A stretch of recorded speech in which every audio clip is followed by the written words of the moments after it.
The map sequence is a rendition of the next level. Map D, which is Vampire Killer, and then the very next level is Vampire Killer.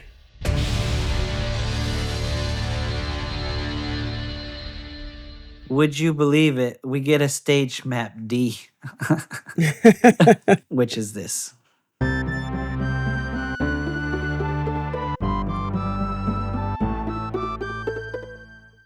The Vampire Killer. Mhm. I do view Bloody Tears as more of the nostalgic thing for me, but obviously Vampire Killer would be the partner there from Yeah. the first Oh, one. yeah.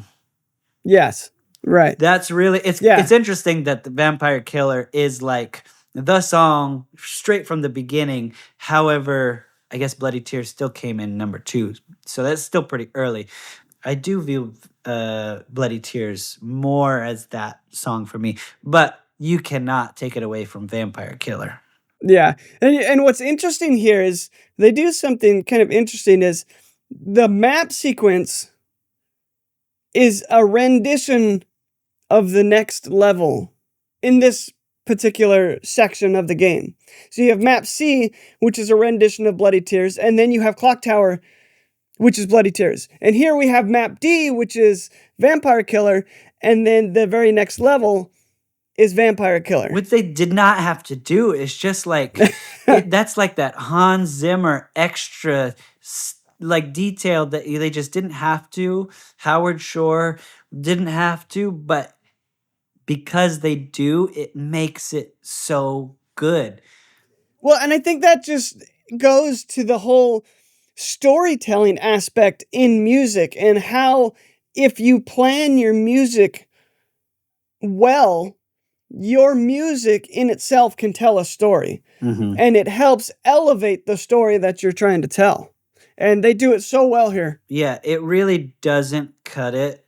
Well, I mean, like at a high level, it really doesn't cut it to make good music.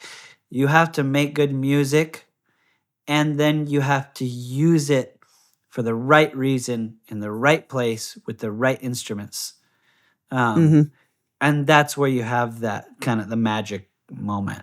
Yeah. Yeah, it's not about creating cool music. I mean, that's what we all want to do, but it's about writing the music that fits what is on screen. Which will always have more of an emotional connection with the audience and then become nostalgic. Oh, I can't imagine it any other way. Yada, yada. Yeah. Yeah. So, exactly. Vampire Killer, go. So good.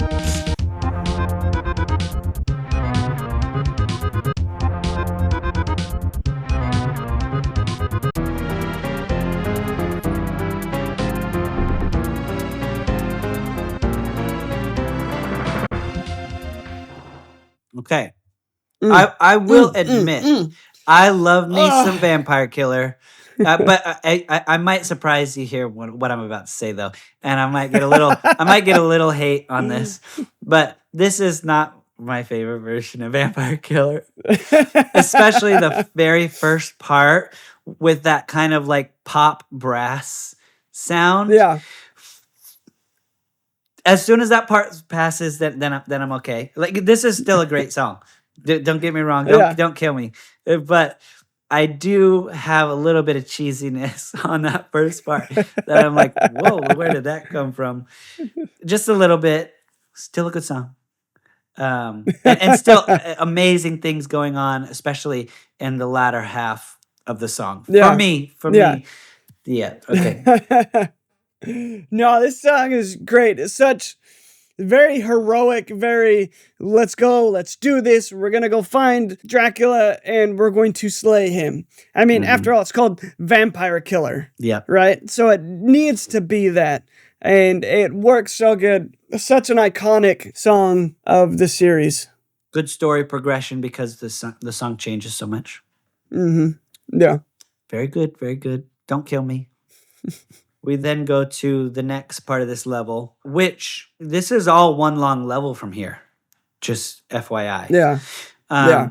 You then go to beginning, Tower exterior walls, which I believe this is the part where that crazy spike wheel is like going from side to side and you have to Oh, run up the yes, stairs yes, that's and right. all the stairs are falling and you Mhm. gotta catch, which this was maddening as well. This was super difficult. If timing wasn't perfect, you were screwed. So here's that.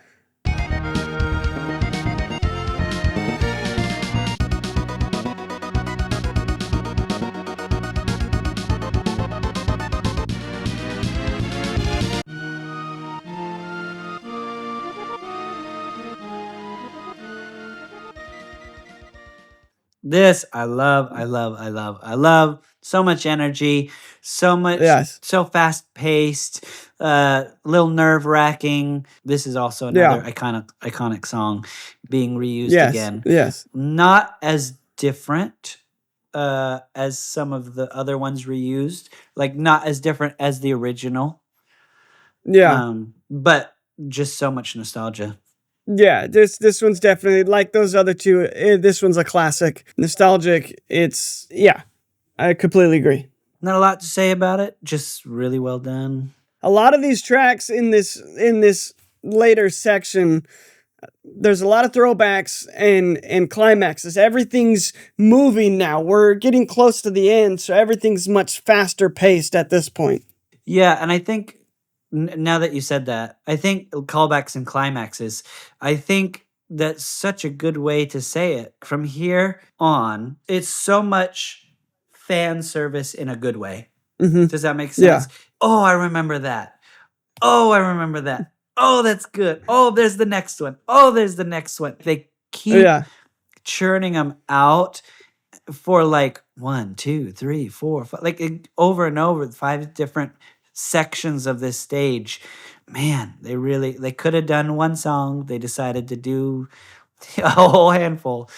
So Yeah, and it's almost like a reward for the fans of the games, because you've gotten this far and now you're rewarded with some of the nostalgia from some of those older games that a lot of us have played. yeah, I think that's a really good way of saying it. This is your reward section, regardless of the difficulty. Yeah, exactly. Okay, so now moving to the attendance rooms, which is also an iconic part of this game. The attendance rooms are freaking awesome. These 3 bosses before the boss. Here's the first Yep. one where you fight. Oh, I forgot his name, but he's like a skeleton monster with a spear guy. That's right. I remember. Yep.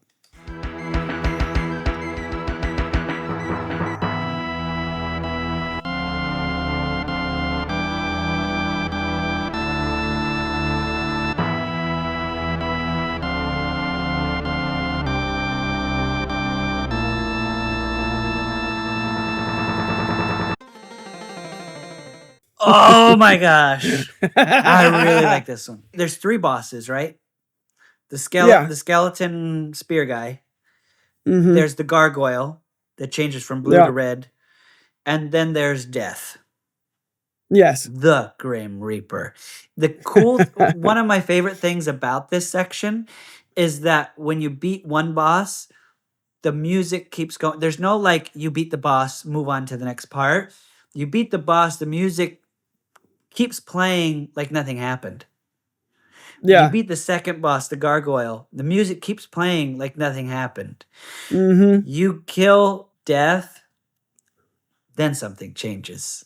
Only then. Yeah.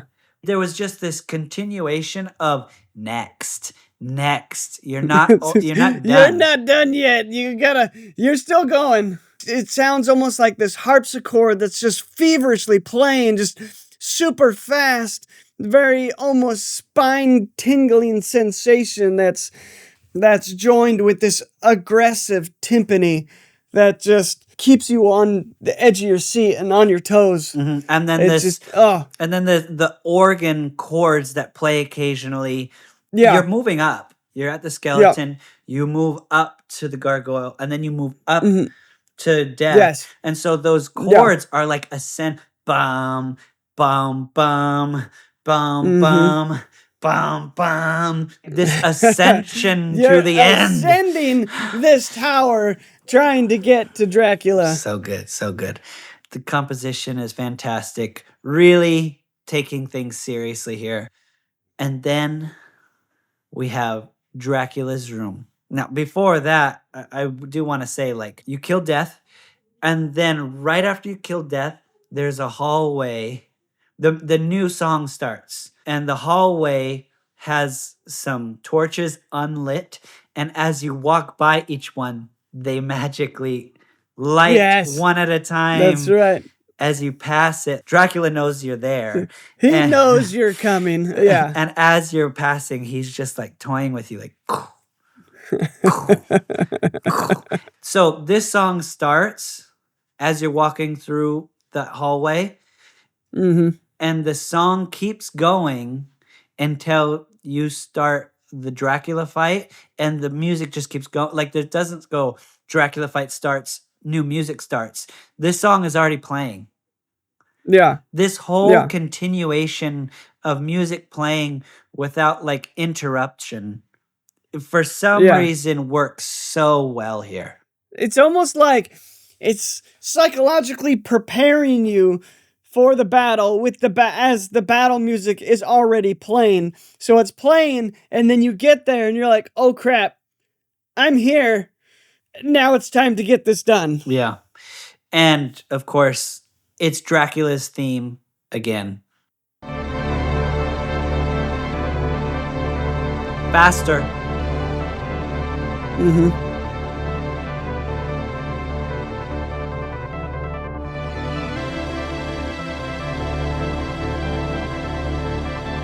Those ominous, drawn-out notes. So good. The same thing we got in the cinematic before the game starts, when it's telling the story. Now we have in a faster version. Oh, it's just such a payoff. Yeah. Oh yeah. So good.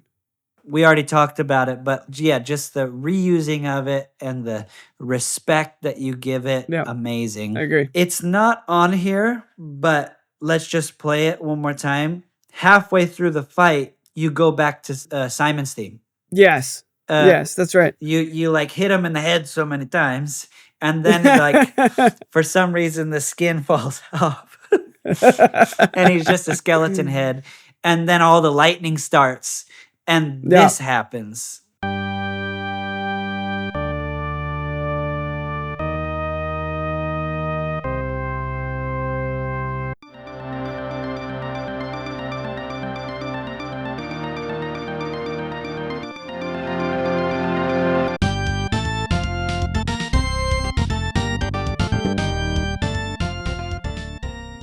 What a payoff.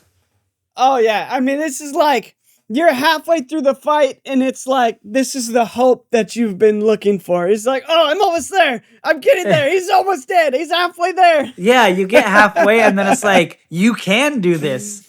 He's already halfway dead. Oh, man. Such a payoff, and such a nice, when you're thinking of storytelling, scoring, showing that hope, and showing that heroicism, showing like, Simon has come this far. This is the main character. And now to hear his theme again in all glory, amazing climax to this fight. Yeah, and cool storytelling too, because this is the point where Simon's now getting the upper hand, and so we come back to Simon's theme to portray that and represent that. Which, again, they didn't have to do, but these are freaking artists. That just know we need a change. Well, yeah, and more than that, they're storytellers, right? They're telling the story through the music, and they do such an amazing job here. Yeah. Then Dracula's death. I keep using the word reverence, but he's died. Even though he's the villain, there's this like reverence of this formidable foe has been vanquished, and the bats, and the light of of the window breaks and is like burning him, and he's turned into all the bats, and the bats are dying. Yeah. And this is a creepy yet very melancholy tune that signifies that. Yeah, reps that fight up really well. And then if we haven't been rewarded enough, we have this ending theme where, talk about art. They show you like a video of Simon going through every single stage. Interesting little note, in all those little videos of each stage, they pretty much are always using the leather whip, which you almost you just never use. But right. Maybe kind of giving a callback to like, that's the actual vampire killer whip. But this theme of going through the nostalgia of going through this entire adventure with this perfect ending theme. Here it goes.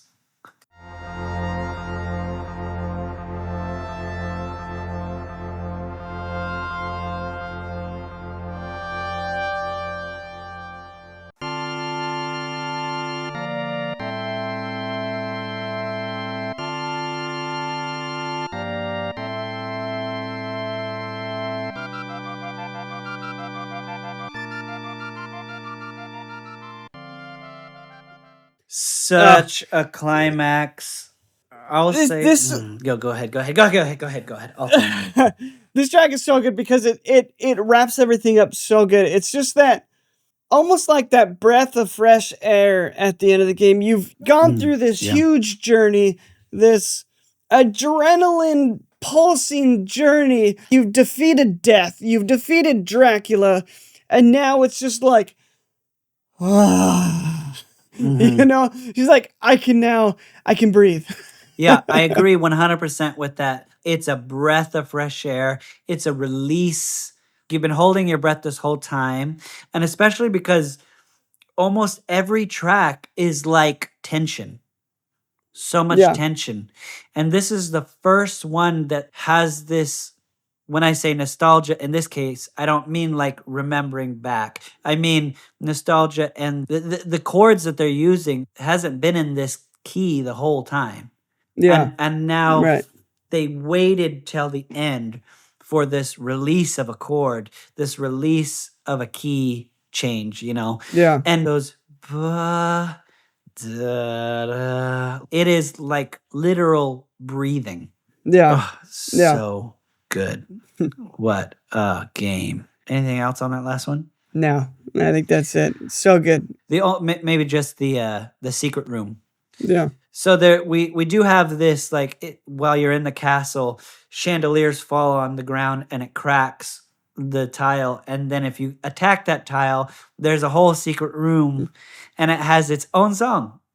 Yes. Which is pretty wild, which is this.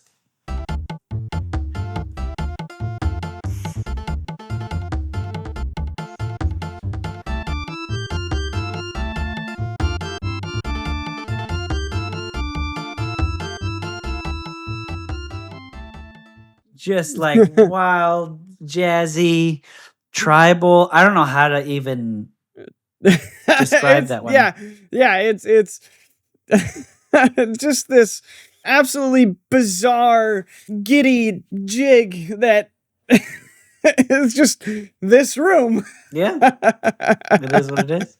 Cool tune, man. Cool tune. Yeah. Anyways, I hope you enjoyed as much as we did. This was just a trip down memory lane. Oh my gosh, yes. The ability to learn from it as well. We appreciate it anyways, but now having the opportunity to go through like this, seeing so many scoring decisions, we can learn so many things from it. Yeah. Yeah. And hands off to Adachi and Kudo, if that's how you pronounce their names, if I'm saying that right, that created such an iconic score that just elevated this game to legendary status, and just such good memories playing this game. Yep. So let's all learn a thing or two, keep composing, and we'll see you next time for the next review. Later.